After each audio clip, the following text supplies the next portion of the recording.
여러분 반갑습니다. 아주 뜨거운 열기와 함께 시작했습니다. 국제선 명상 축제의 봉은사 선명상으로 물들다.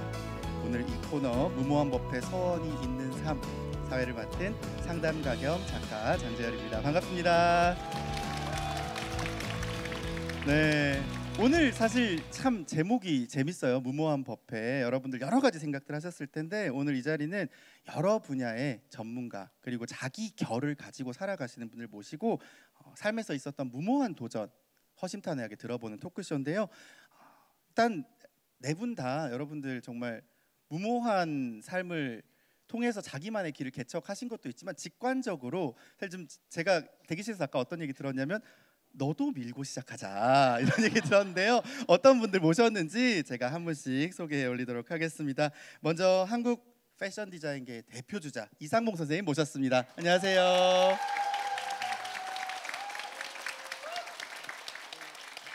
네, 그리고 청춘들의 떠오르는 스타 라이징 힐링 멘토시죠. BBS 라디오에서 2시엔 스마일 진행해주고 계시는 미소가 아름다운 현주 스님입니다. 네, 안녕하세요. 네, 그리고 정말 다양한 영역에서 예능인이자 사업가이자 누구보다 나답게 빛나게 활동하고 계신 분이죠. 홍석찬님 모셨습니다.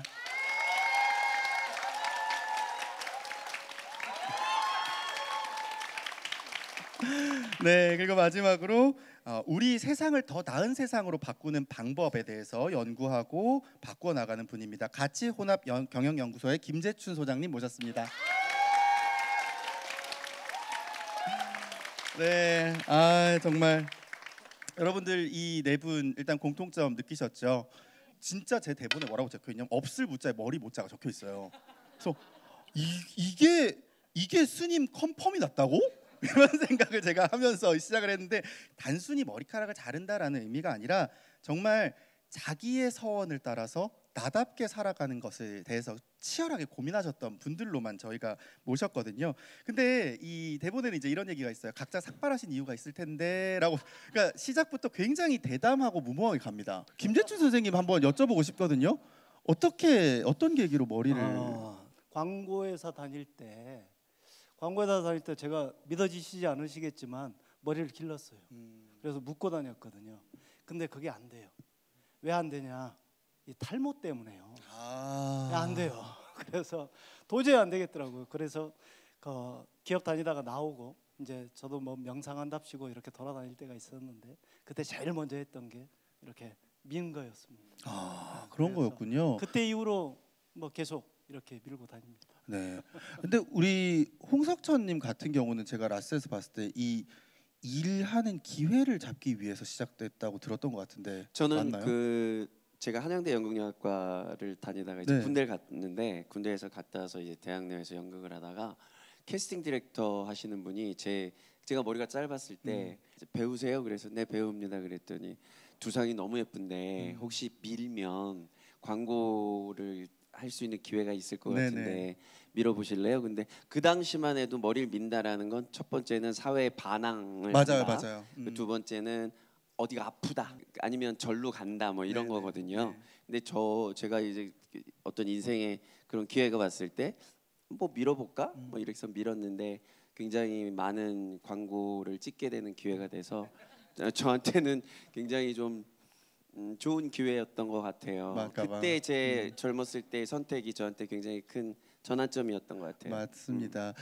근데 현주 스님은 사실 의무사항이셔서 네, 삭발이라고 표현하죠. 스님들은 네. 삭발을 했는데요.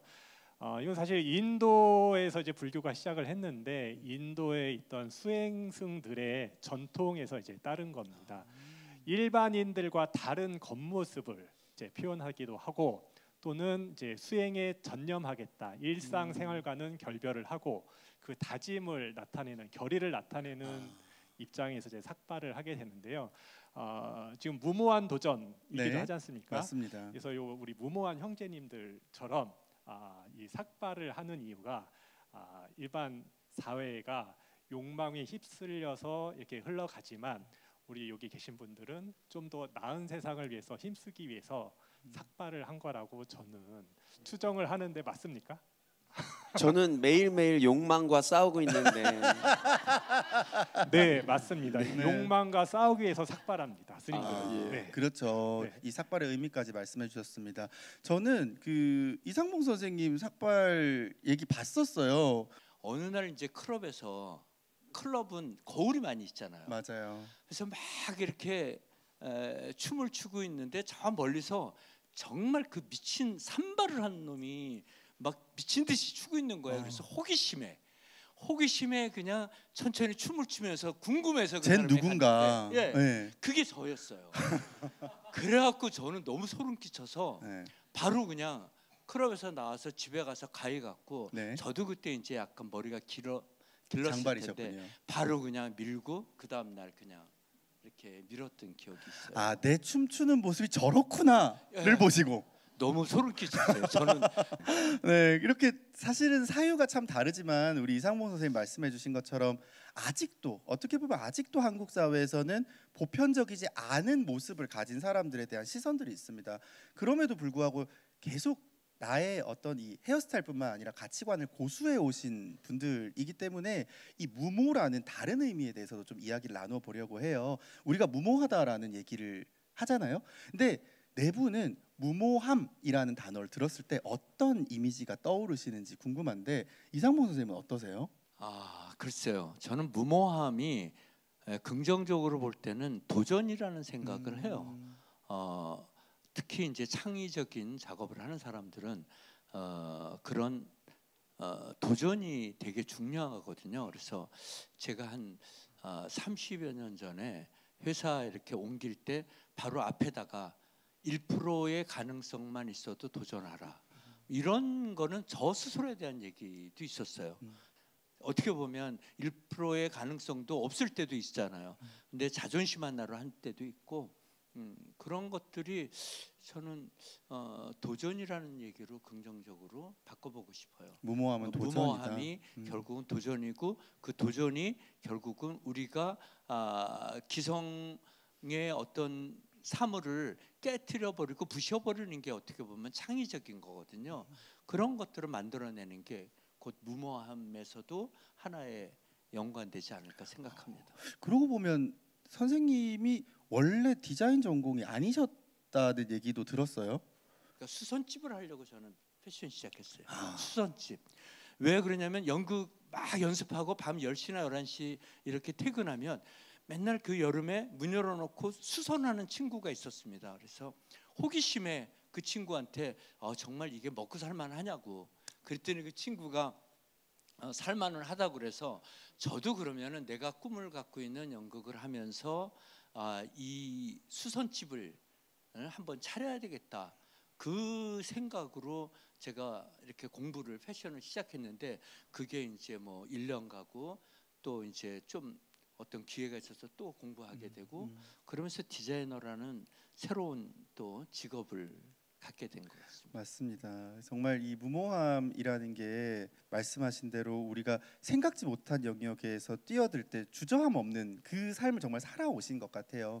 근데 아마 우리 홍석천 씨도 사실 이런 순간들이 되게 많으셨을 것 같거든요. 남들이 보기에 그거 무모하지 않아라고 만류하는 것들이 되게 많았을 것 같아요.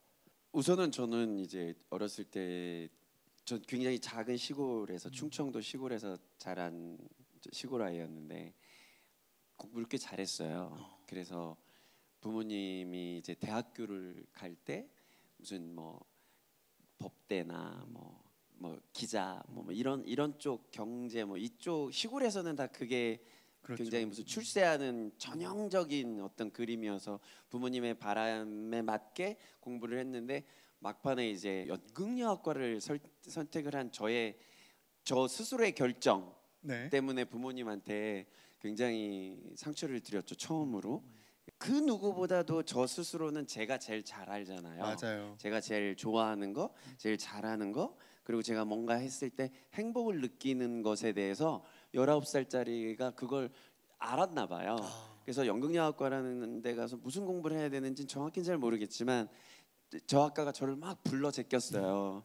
와라 그래서 열심히 해보니까 제가 그림을 그렸던 그 뿌연 그림들이 하나씩 이렇게 선명해지는 것을 보면서 제가 행복해지는 거를 느꼈고 무모한 거에 어떻게 보면 대표 주자일 수도 있어요. 그렇네요. 저한테 모델로 쇼에 적키에 네네. 제가 충격받았잖아요. 저는 홍석천이라는 친구가 네. 이제 찾아와서 저 연예인인데 네. 무대 한번 쇼 무대에 쓰고 싶다는 거예요. 정말요? 적키에. 네.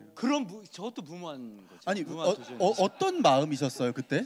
그러니까 제 마음속에 뭔가를 하고 싶은 게 생기면 표현을 해야 된다고 생각을 하거든요. 그래야 누군가가 저의 쓰임새를 고민해주고 기회를 줄 거라고 저는 생각을 하는 사람이었기 때문에 제가 갖고 있는 컴플렉스들을 이것 때문에 내가 주저하고 저를 이렇게 숨기고 말도 못하는 게 굉장히 저는 바보 같은 짓이라고 생각해서 제가 무슨 뜻이 있으면 제일 잘하시는 선생님들이나 제일 실력을 갖고 있는 사람들한테 가서 배우든 아니면 제가 뭔가를 해볼 수 있을까요라고 먼저 이렇게 도전해 보는 게 저의 젊은 날의 모습이었기 때문에 선생님한테 제가 이 모양으로 가서 패션쇼에 모델로 세워주세요 그랬는데 선생님께서 굉장히 흔쾌하게 되게 특별한 캐릭터다. 그런 계속 인생을 그냥 끊임없이 도전하고 주변 분들은 야 저거 성공할 수 있을까? 뭐 이렇게 걱정하시는 분들한테 증명해야 된다라는 어떤 강박을 갖고 어떤 최선을 다하는 순간순간 최선을 다했던 것 같고 그래서 오늘 이따가 뭐 여러분들께서 질문을 여러 개 저희 선생님들한테 하실 거지만 주저하지 말고 그 질문이 뭐가 됐든 주저하지 말고 부끄러워하지 말고 손 드셨으면 좋겠습니다. 맞습니다. 네. 네. 선생님들이 이제 얘기를 해주시는 동안 현주 스님이 너무 흐뭇하게 끄덕끄덕. 근데 스님은 출가가 제일 무모한 도전이셨나요? 인생에서? 제가 그 선생님들 말씀하시는 거 들으면서 네. 무모한 도전이란 무엇일까라고 좀 생각을 해봤는데요. 제 나름대로는 뭔가 실현 가능성, 성공 가능성이 낮지만 뭔가 신나게 임해보는 모험이라고 좀 생각을 해봤습니다.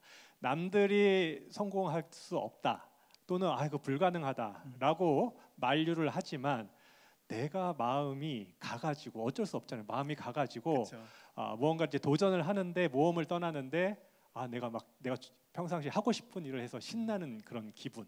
그게 저는 이제 무모한 도전이라고 이제 생각을 하고요. 네. 그런 차원에서는 저 이제 출가가 무모한 도전이었죠. 그래서 저는 그 잠이 참 많았습니다. 어렸을 때. 그래서 저희 할머니가 저를 키우시면서 너는 나중에 잠 때문에 망할 거다라고 제 핀잔을 주기까지 하셨는데 절에서는 잠을 굉장히 적게 자거든요. 그래서 안 될 거다. 사람들이 이제 너는 망할 거다. 잠 때문에. 잠 때문에 망할 거다. 그리고 또 한참 제가 20대 때 이제 출가를 했으니까 그때는 너무 혈기왕성해서 이성에 대한 관심이 많지 않습니까? 그렇죠. 그래서 넌 실현 당하셨었어요? 아니 실현 당했으면 괜찮죠. 아예 시도도 못한 그런. 그래서 이렇게 뭐 못으로 살 바에는 스님으로 사는 것도 괜찮겠다 하고선 이제 신나는 마음으로 이제 출가를 한 게 저한테는 이제 무모한 도전이었습니다. 네. 이 삶에서 저는 출가를 할 때 엄청 큰 마음을 가지고 이렇게 출가하시는 분들만 있다고 생각했거든요. 근데 이제 이렇게 방송을 기회로 스님들 엿들 기회가 생기는 거예요. 근데 생각보다 작은 데서 시작해서 스님으로 살아가시면서 원이 커지시는 경우가 많더라고요. 네, 맞고요. 이제 경전에 보아도 얼떨결에 출가하는 스님들이 굉장히 많습니다. 그냥 휩쓸려서 친구 따라 강남 간다라고 해가지고요. 그렇게 얼떨결에 출가를 하지만 또 들어와서 공부를 하다 보면은 여기서 행복감을 느끼고 하기 때문에 또 스님 생활을 잘 하고 나중에 큰 깨달음을 얻는 분들도 많이 계십니다. 그렇죠. 사실 이제 상담을 하다 보면 이 무모한 것들에 대한 두려움이 나이 들수록 커지는 것 같아요. 10대 때보다 20대 때보다 30대가 커지는데 우리 김재춘 선생님 같은 경우는 사실 제일 무모하다고 할 수 있는 좋은 직장 그만두고 전직하기를 하셨단 말이죠. 그 순간이 제일 무모한 도전이었을까요? 제가 이제 광고회사 다녔었어요. 광고회사 그때 한 30년 전이니까 30년 전, 뭐 20년 전쯤에 대기업 광고회사 하면 좀 알아줬거든요. 괜찮았거든요. IMF 때도 살아남았었는데 제가 그만둔다고 했을 때 정말 많은 사람들이 좀 말렸었습니다. 그랬을 것 특히 같아요. 근데 저는 그때 그런 심정이었던 것 같아요. 저는 무모함이라는 게 이렇게 보거든요. 미래에 대해서 예단하지 않는 것, 미래의 결과에 대해서 예단하지 않는 것. 그러니까 미래는 누구도 모르잖아요. 이게 될지 안 될지 어떻게 알아요? 그냥 뭐 그리고 또 뭐 내가 이걸 안 했다면 그런 것도 다 가정이잖아요. 소용없어요. 그래서 미래에 대해서 예단을 하지 않고 결과에 대해서 어떻게 될지 불안하거나 걱정하지 않는 것. 지금 아니고서는 절대 못할 것 같은 마음. 지금 꼭 해야 된다 저거. 나중에는 못할 것 같다. 근데 지나놓고 보면 다 할 수 있는데 나이와 상관없이. 네. 그때는 그런 마음이 들잖아요. 그럴 때 이제 무모함이라는 것을 좀 부릴 수 있는 그런 내용이 있는 거 아닌가. 맞습니다. 저도 그랬던 것 같습니다. 네. 나이가 들수록 후회가 덩어리째로 커지거든요. 근데 그 순간을 놓치지 않고 후회하지 않을 선택을 하신 네 분인 것 같아요. 그러나 분명히 무모하게 도전을 했어도 그 과정에서 이거 잘못 선택했나 하는 그 순간들이 있으셨을 것 같거든요. 그래서 특히나 제가 이상봉 선생님 같은 경우는 지금 한글 너무 전 세계인들이 배우고 하지만 처음 딱 디자인에 도입하셨을 때는 주변 반응이 어땠을지 감이 잘 안 와요. 그때는 약간 의무감이었어요. 제가 한국 디자인에서 이제 파리에서 쇼를 하면서는 우리의 문화를 어떻게 보여줄까 고민했을 때 그러면서 이제 고민하다가 찾은 게 한글이었어요. 처음에 시작할 때는 우리 뭐라 그럴까 디자이너들이 다 반대하고 네네. 직원들이 다 반대하는 거예요. 왜 촌스러운 한글로 하느냐. 우리 또 해외 담당자도 선생님 이러면 우리 뭐 문 닫아야 돼요. 뭐 이런 네. 식으로. 근데 이제 제가 맨 처음에 이렇게 낙서로 이렇게 티셔츠나 바지에다가 그냥 재미있게 뭐 사랑도 쓰고 뭐 이렇게 하니까 한 일주일 뒤에는 서서히 저희 디자인들이 따라오고 그러는 거예요. 그래서 제가 이 한글 티셔츠를 입고 파리에 가면 뭐 갤러리 이런 데도 다닐 거 아니에요. 너무 아름답다. 이게 뭐냐. 한글에 대한 거는 이들이 처음 보는 그림인 거라. 거기서 아름다움을 얘기하고 그래서 제가 충격받고 그 다음부터는 외국인 바이어들한테 뭘 하나 뭐 단청한다. 저기도 단청이 다 있지만 네. 딱 보여줬을 때 그 사람들이 너무 아름다워. 뭐 이런 식으로 외국 사람한테 제가 리서치를 받기 시작했었죠. 자, 우리 김세춘 선생님은 어떠세요? 그 처음에 이제 네. 대기업을 나와서 명상도 소위 돈이 쉽게 벌리진 않는 분야고 그건 뭐돈 비영리는 더더욱이 돈을 네. 벌기가 쉽지 않은 분야인데 그때 마음의 흔들림이 없으셨을까? 사실 놀랬죠. 왜 그러냐면 비영리 들어가서 이제 비영리 단체 들어가서 첫 월급을 받았어요. 아차 싶더라고요. 이거 아니, 이걸로 우리 살 수 있을까? 선생님 액수를 말할 수는 없으니까 전 직장의 몇 전 분의 직장- 1, LG의 몇 분의 1이었나요? 아니 그래도 생각보다는 꽤였는데 네. 전 직장이 한 5분의 1? 오. 5분의 1 정도였던 것 같아요. 근데 이제 제가 참 뭐 고민했던 건 그런 이 경제적인 내용이 아니었잖아요. 그래서 상관이 없었습니다. 왜냐하면 비록 경제적으로는 좀 5분의 1로 줄었는데 제 만족감이나 삶의 만족감이나 보람은 역시나 5배로 커져 있기 때문에 충분히 그거에 커버가 됐습니다. 어찌됐든 들어가서 예단하지 않고 지금 현재를 열심히 올곧게 살면 분명히 길은 있더라. 그래서 그 내용이 무서워가지고 지금 머뭇거리고 못하는 것, 무모하지 못한 것, 그걸 걱정해야지 들어가서 어떻게 될까를 고민하는 것 자체는 별 의미 없는 것 같아요. 맞습니다. 사람이 신체가 아무리 피부과를 다녀 노화를 하잖아요. 반대로 저희들이 상담할 때 어떤 얘기하냐면 우리의 지성과 지혜로움은 아무리 막으려고 해도 한 살씩 늘어가기 때문에 지금 70살을 걱정해도 70살에 내가 더 지혜로워서 그때 맡기면 된다 이런 얘기 하거든요. 근데 한국인이 그게 참 안 됩니다. 그런데 이렇게 무모한 법에 와주신 네 분은 그게 되시는 분들이 아닐까 저는 그런 생각을 했고요. 그럼에도 불구하고 스님 훌쩍 떠나오셨지만 네. 이 정말 스님으로서의 삶을 하시면서 흔들리셨던 적이 없었을까 이 선택에 대해서. 흔들리지 않는 마음을 가지고 있지 않으면 저는 수행이 안 된다고 생각을 합니다. 그 흔들림을 그 힘으로 삼아서 이겨내는 그 수행으로 나아가야 되지, 흔들림이 없으면 이게 목석 같은 거거든요. 이 목석 같은 마음은 다른 사람의 마음을 이해할 수가 없습니다. 그렇기 때문에 열심히 수행하는 스님들도 끊임없이 그 욕망과 또 그런 다른 것들과 싸우면서 이제 가는 게 이제 수행이고요. 이게 무모한 도전이긴 한데 제가 지금 이 자리에 있는 게 굉장히 즐겁습니다. 왜냐하면은 여러분들과 함께 한다는 그 목표가 더 크기 때문에 저의 그 불편함, 괴로움이 다 상쇄가 되고도 지금 남는 불편함과 것 같습니다. 괴로움이 있으시다는 말씀. 제가 불편하다는 거예요 지금? 아닙니다. 야, 네. 또 흔들림이라는 게, 근데 저는 말씀 듣다 보니까 이런 생각이 들더라고요. 흔들리는 거 하나가 있고 흔들리는 거 두 개가 있으면 공명을 하잖아요. 그래서 여러분들도 지금 분명히 흔들리고 계실 거고, 여기 계시는 분들도 끝없이 흔들리면서 살아가신다면 우리가 한번 소통하는 시간을 가져봐야겠다, 이런 생각이 들어서 고민 상담 시간을 가져볼까 합니다. 괜찮을까요? 네, 좋습니다. 좋으시면 박수 한번 주세요.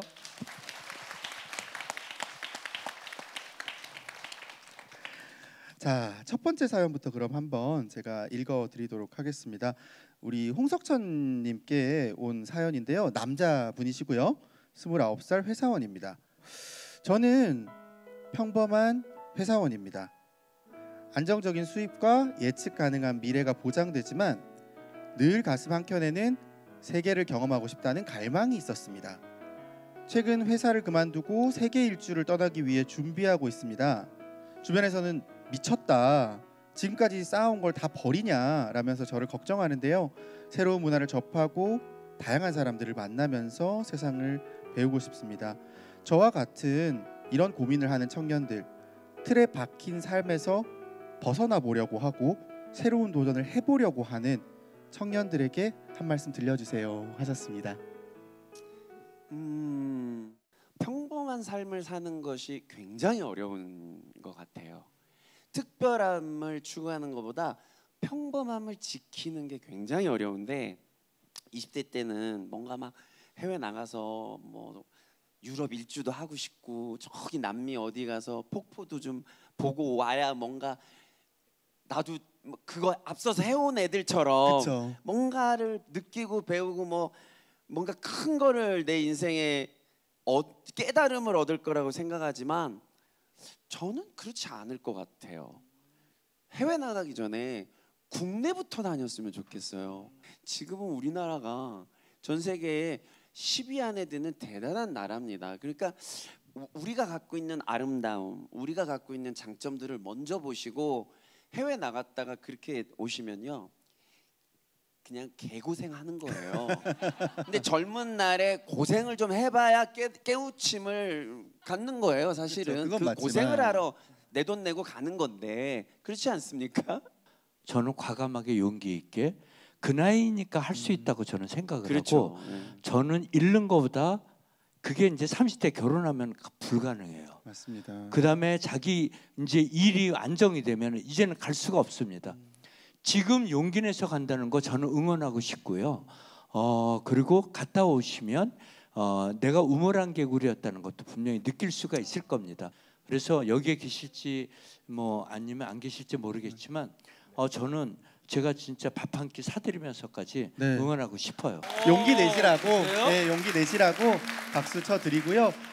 사실 두 분이 전혀 다른 말씀 하신 것 같지만 그렇지 않습니다. 우리 안에 있는 거를 잊어버리지 말고 우리 안에 있는 걸 먼저 발견하고 나서 식견을 넓혀 나가는 과정들이 있으면 우리 것과 새롭게 들어오는 것들이 합일돼 나가서 발전해 나가겠죠. 두 분의 말씀 달라 보이지만 결국 하나의 결이 아닐까, 이런 생각을 해봅니다. 자, 이번에는 30대 여성분의 사연입니다.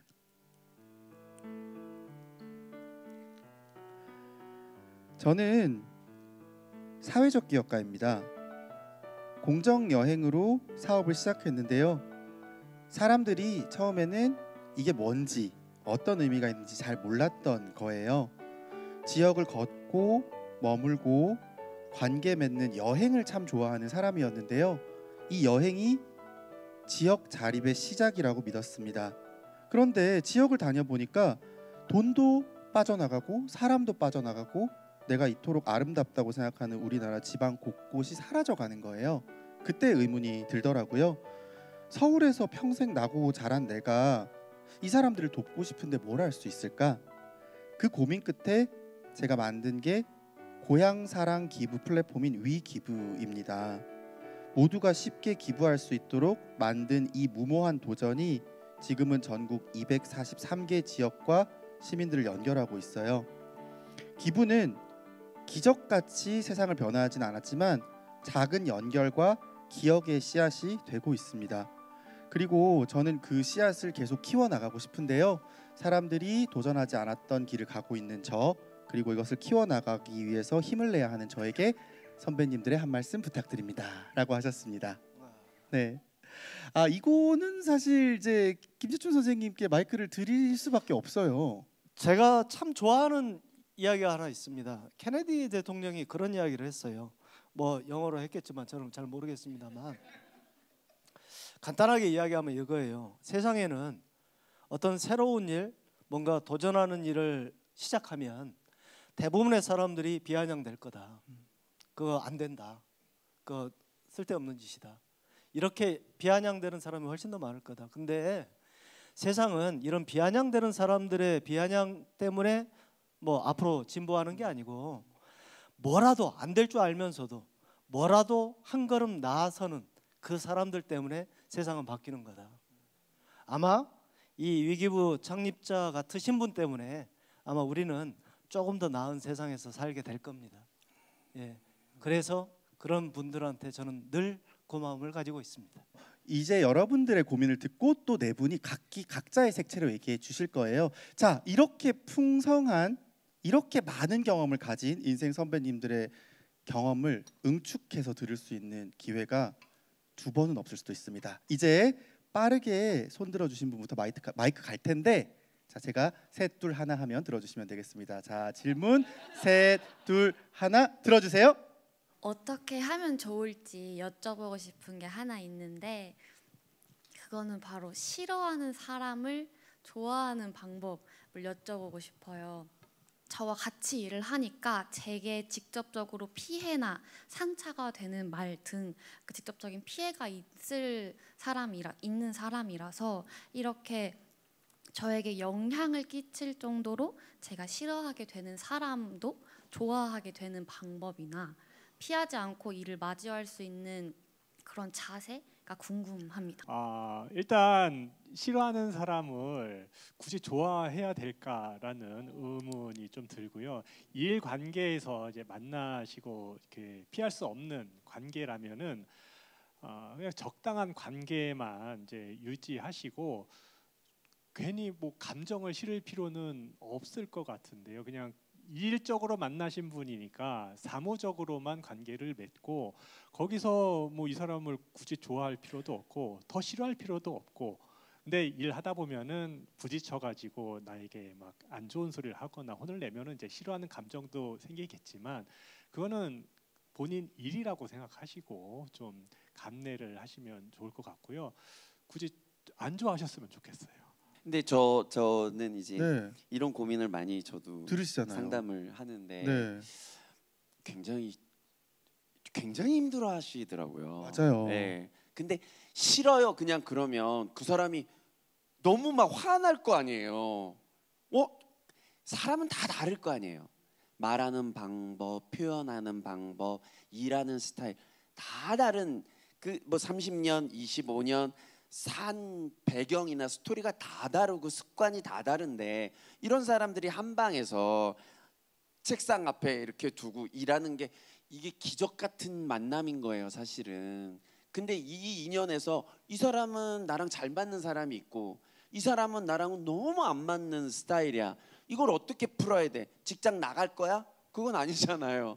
그럴 때는 그냥 내가 힘들고 스트레스 받고 싫어하는 그 포인트들이 뭔지를 어떻게 표현할까요? 손편지 쓸까요? 손편지 써서 정말 죄송한데 이건 꼭 말씀을 드려야 될 것 같아요. 그래서 저도 굉장히 소중한 사람이고 소중한 존재로 대접받고 싶은데 제가 특별히 잘못하지 않았고 우리 스타일이 다를 뿐인데 저를 이해해 주셨으면 좋겠고 저는 상사님이 이러이러한 부분을 고쳐주셨으면 너무 고맙겠습니다. 상사님 나중에 제가 밥 한 끼 월급날 사드릴게요. 뿅뿅 뭐 약간 이런 애교 약간 섞어서 하면 그 사람도 사람인지라 이게 무슨 얘기인지를 눈치를 깔 거 아니에요. 근데 이거를 내가 어떻게 바꿔야 될지를 잘 모를 수도 있어. 그럴 때는 주변 사람들하고 다 같이 얘기를 하면서 약간씩 좀 그 간격을 좁히는 게 좀 방법이 되지 않을까? 안 그러면 회사 다니기 싫어서 어떻게 그 사람 꼴배기인데 그렇지 않아요? 사실은 자기를 세우지 못하고 좋아하게 만든다는 것은 내 걸 주장하거나 내 걸 세우는 게 아니고 그 사람한테 맞춰준다는 거거든요. 그러면 얼핏 보면 조직의 팀워크에서는 상당히 좋은 이야기죠. 근데 그게 모르겠습니다. 사람이 다르니까 뭐 이것도 정답은 아니겠지만 그런 분들이 오랫동안 못 참으시더라고요. 나중에 쌓고 그러니까 이게 데미지가 점점 갑니다. 근데 먼저는 예를 들어서 왜 그런지에 대해서 체크하고 그 다음에 또 그분의 마음을 얻기 위해서 노력도 해보다가 근데 저는 스님의 일표 하나 더 던지겠습니다. 왜 사람한테 다 좋은 사람이 돼야 되나요? 그 사람한테 싫은 사람 되면 안 되나요? 그러니까 좋은 사람이 되어야만 내가 행복해지는 그 사람의 감정이나 모든 내용 그 사람이 어떻게 나를 대해주느냐에 따라서 내 행복을 저당 잡히고 있는 거잖아요. 그러니까 왜 그래요? 조금은 뭐 애를 써보시더라도 애를 써도 안 되면 그냥 깔끔하게 포기하고 저 사람한테는 내가 나쁜 사람 저 사람도 나한테 나쁜 사람 그 관계에서 그냥 아까 말씀하신 것처럼 뭐 업무적 계약 관계잖아요. 우리는 팀이지 우리는 패밀리 가족이 아니에요. 같이 일하는 사람일 뿐이지. 그래서 딱 선 긋고 딱 그만큼 하고 선 넘으면 뭐라고 하고 또 뭐 그렇게 좀 우시면 좀 그런데. 아니 박수 한번 너무 드려볼게요. 힘드신 거야. 네, 박수 한번 응원의 박수 네 드려보겠습니다. 자 그러면 한 분 더 시간 관계상 받아볼 수 있을 것 같거든요. 이제 여자친구랑 결혼을 준비를 하려고 하는데 이제 제가 직장이 충청도 쪽에 있어서 이제 결혼을 준비하면서 이직도 같이 준비하려고 하다 보니까 좀 고민이 많이 생기더라고요. 주말 부부보다는 둘 다 이제 같이 합가를 하고 살고 싶어하는 생각이 있어서 그 부분에서 좀 어떤 선택을 해야 될지 좀 고민이 많이 되는 것 같습니다. 두 분은 말씀 못 하실 것 같은데? 왜죠? 아니 지금 그러니까 기혼자 두 기분 분께만 나쁘겠네. 들어야 된다. 아 이거 약간 편견 아니에요? 저 사랑하면 살아요. 저. 이거 편견 아니에요? 그런 개념에서는 보고 들은 게 많습니다. 제가 먼저 말씀드릴까요? 네, 그럼요. 네. 일단 결혼을 하려는 그 목적을 다시 한번 상기시키면 좋을 것 같습니다. 직장을 옮기면은 수입이 좀 줄어서 경제적인 힘듦이 있는데 그거를 감수하고 이제 같이 이제 살고 싶으신 거잖아요. 그러면은 결혼을 왜 하는가를 먼저 좀 이제 생각을 해보시면은 돈을 벌기 위해서 결혼하는 건 아니지 않습니까? 같이 가정을 이뤄서 사랑을 하기 위해서 결혼을 한다면은 조금 경제적으로 힘들더라도 그거는 좀 감수하고 가족을 이룬다는 원래 목표에 맞게 좀 행동을 하시는 게 좋지 않을까 제가 이렇게 배웠습니다. 자 그러면 정말 생활 밀착형 조언을 저요. 네 우리 석천님께 들어볼까요? 연애를 몇 년을 하셨나요? 6년? 6년? 6년. 그럼 지금을 유지하고 한 목표를 1년이냐 2년이냐 본인들의 목표가 있잖아요. 예를 들어 현실적인 거 우리 뭐 아파트를 어디에 뭘 살 거야 뭐가 있을 거 아니에요. 근데 여태껏 6년 동안 약간 잘 했는데 결혼은 해야 되겠고 주변 어르신들이 야 니네 6년 사귀었는데 결혼할 거야 헤어질 거야 스트레스 이것저것 있을 거 아니에요. 솔직히 맞죠? 그러면 우리 사랑하는 거 확인 도장 빵빵 하시고 한 1, 2년 더 저 현실적으로 모을 게 있으면 그렇게 모으고 그리고 사실 결혼을 뭐 5년 10년 해본 사람들한테 물어봐요. 같이 있는 게 좋은지 주말 부부로 좀 한 3일 일주일에 3일 같이 있는 게 좋은지. 네. 저는 이렇게 말씀드리고 싶어요. 어떤 결정을 엄청 우리가 살면서 하잖아요. 그럴 때 결정의 내용보다 절차나 과정이 더 중요할 때가 있는 것 같아요. 그러니까 사실은 떨어져 살든 붙어서 살든 그건 여러분들이 결정 안 하려고 해도 자연스럽게 여러분들의 상황이 결정해 줄 수도 있습니다. 그러니까 근데 재밌는 건 그리고 또 그렇게 살아도 이렇게 살아도 장단이 다 있는 거잖아요. 그러니까 여기에서 어떻게든 장점만 취하려고 하는 욕심인 거잖아요. 근데 살다 보면 재밌는 게 그 결정을 내리기까지의 과정과 절차에서 다 무너지는 것 같아요. 그래서 그것 때문에 싸우기도 하고 그 과정에서 그래서 저는 이렇게 이야기합니다. 아무거나 오늘 가셔가지고 동전 던지기 해갖고 아무거나 결정하시고 결정해놓고 나서 제가 뭐 직장 생활하거나 제가 뭐 이렇게 사업체를 운영할 때도 늘 그렇거든요. 결정은 빨리 하고 그 결정을 했다라는 것은 다른 결정을 포기했다는 거잖아요. 그러면 포기했을 때 단점이 분명히 나오는 거잖아요. 그러면 그걸 어떻게 메꿀 건가? 그러니까 결정을 한 다음에 그 나머지를 빨리 생각하는 게 좋지. 결정이 안 돼가지고 이럴까 저럴까 하다가 질질 끌다가 대부분의 관계는 거기서 망가지더라고요. 그래서 그냥 동전 던지십시오. 저는 그걸 권해드립니다. 네. 좋습니다. 이야기들 쭉 들으시면서 아마 두 분도 생각의 정리 오늘 또 나눌 화두가 진짜 많았을 것 같아요. 앞으로 행복한 일상 살아가실 두 분을 위해서 박수 한번 드려볼까요?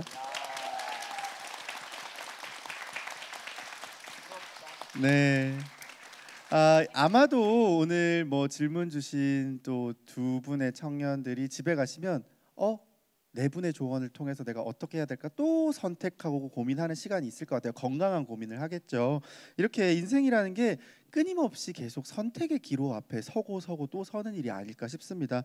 근데 아까 우리 김재춘 선생님 말씀하셨듯이 끝을 정말 생각하지 않고 대신에 그 불안감 있는 자리에 우리가 소신을 가지려고 할 때 도움이 되는 것들 중에 하나가 바로 명상이 아닐까 싶어요. 그래서 우리의 힘에 정말 중심을 잡아줄 수 있는 명상, 이 현주 스님께서 선명상법을 좀 소개를 해주신다고요. 허리를 좀 펴시는 게 좋습니다. 펴시고 편안한 자세로 앉으시고요. 혀는 입 천장에 대시고 가만히 앉아서 숨을 10가지만 세겠습니다. 들이셨다 내셨다. 하나, 들이셨다 내셨다. 둘, 셋. 자, 내 앞에 관세음보살님이 아주 작은 모습으로 나를 마주보고 있다고 상상을 해보겠습니다. 그 관세음보살님이 내 뱃속으로 들어옵니다. 그리고 내 눈썹 사이 미간에 관세음보살님이 자리 잡습니다. 관세음보살님의 몸에서 아주 밝은 빛이 뿜어져 나옵니다. 그 빛이 내 몸을 감싸 안습니다. 이제 나는 관세음보살님의 자비 안에 있습니다. 앞으로 내가 어려운 장애를 만나더라도 관세음보살님의 가피 안에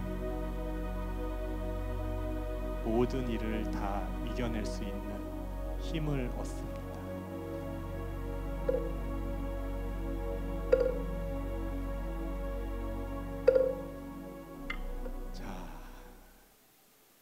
아주 간단한 명상을 함께 해봤습니다. 요거는 이제 제가 방법만 알려드린 거고요. 이제 각자 조용한 곳에서 편안한 시간이 되실 때 한번 실천해 보시면은 마음이 좀 편안해지셨나요? 앞으로 좀 어려운 일이 있을 때 이겨낼 수 있는 힘이 될 수 있는 명상으로 제가 좀 준비를 했습니다. 자, 그렇습니다. 사실 이 명상이라는 게 우리 오늘 이제 앞에도 자리해 주신 우리 큰 스님께서 말씀 주셨지만 릴렉션입니다. 사실은 이완을 위한 거고요. 우리 삶에서 굉장히 중요한 게 이완되는 순간인 것 같아요. 한국이 굉장히 열심히 사는 사회, 피로 사회이기 때문에 우리가 긴장하고 바짝 애쓰는 법은 다 아는데 이 풀어내는 법들을 모르는 것 같아요. 근데 이 풀어내고 내려놓는 순간에 무모한 결심도 할 수 있고 우리의 삶이 서원까지 나아갈 수 있지 않나 이런 생각을 해봅니다. 무모한 법회에 서원이 있는 삶 이제 마칠 시간인데요. 함께 해주신 소감도 남다르실 것 같은데요. 아마 네 분 여러 자리 해보셨지만 이렇게 MZ세대와 함께 속 깊은 얘기는 또 오랜만이실 것 같아요. 우리 김재춘 선생님 어떠셨나요? 사실은 재미있었습니다. 솔직히 재밌었고 이렇게 젊으신 분들이 이렇게 오셔가지고 이렇게 계신다는 거예요. 전 진짜 놀라고 있습니다. 그래서 와 이건 참 멋있다. 여기 오신 분들 너무 멋있다라는 생각을 진짜 했습니다. 아주 좋았습니다. 공간이 주는 힘이라는 걸 오늘 다시 한번 느낀 것 같아요. 좋은 에너지가 흐르는 공간에서 좋은 분들하고 함께 할 수 있어서 너무 감사한 시간이었던 것 같습니다. 여러분 한 분 한 분한테 정말 행복한 시간들이었으면 좋겠다는 생각이 들고요. 한 번의 만남이 힘든 것뿐이지 앞으로 이런 만남이 계속 좀 있었으면 좋겠다라는 꿈도 한번 꿔봅니다. 내가 생각했던 것들과 또 다른 것들을 들으면서 저는 내가 또 다른 공부를 한 것 같아요. 이 세 분의 또 이야기들이 저한테 하나의 축복이었고 내 생각 이런데 저도 상담을 많이 하잖아요. 학생들 이 내 얘기가 꼭 옳은 것만은 아니고 또 다른 방법이 있을 거라는 생각을 오늘 또 배운 것 같습니다. 여기 오늘 함께 모인 인연이 참 소중한 인연이다라는 생각이 들었고요. 오늘은 우리 이렇게 패널들이 이 자리에 앉아 있고 우리 여러분들은 자리에 앉아 있지만 아마도 전생에는 바뀐 이치였을 수도 있고 다음 생에도 또 바뀔 수도 있다라는 생각이 들면서 오늘 선우라고 표현하고요. 좋은 친구들을 만났다라는 생각이 들어서요. 참 흐뭇한 즐거운 토요일 밤입니다. 여러분들께 또 다시 한번 감사를 드립니다. 우리가 다 같이 흔들리는 가운데서도 만나고 이야기 나누고 거기서 우리가 또 길을 찾아가면서 서원을 만들어가는 것 같아요. 지금까지 여러분들과 함께 나눠본 이 시간 정말 귀한 시간이었습니다. 무모한 법회 서원이 있는 삶, 저는 장재열이었고요. 여러분 모두 나다운 서원의 길을 가시길 바라면서 인사드리겠습니다. 감사합니다. 아니 근데 머리 안 미실 거예요? 아니 머리 밀기로 하셨거든요 아까?